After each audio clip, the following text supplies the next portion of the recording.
proxy votes, in election commission there is something known as tendered votes. So I'll just give you a brief background.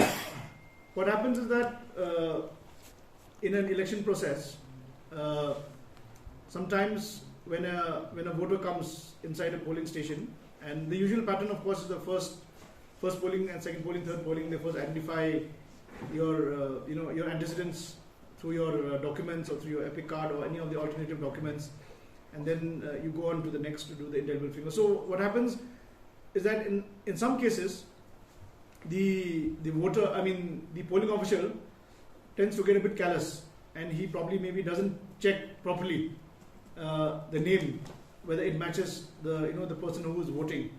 So maybe that is what happened in respect of these cases which you are mentioning.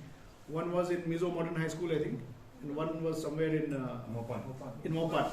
So in the case pertaining to the Mizo Modern High School, the DC himself went onto the spot, and I think that person was allowed to to cast his tendered vote.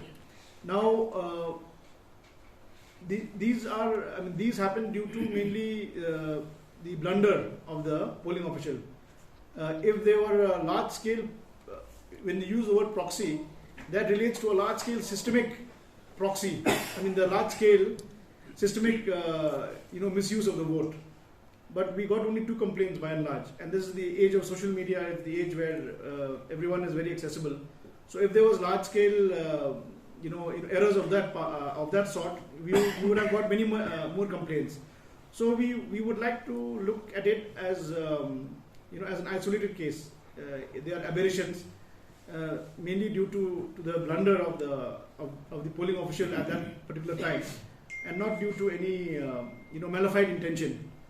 So in the first case, it was already resolved because that affected person, he was given an opportunity. And with the second case, I'm not aware what action has been taken.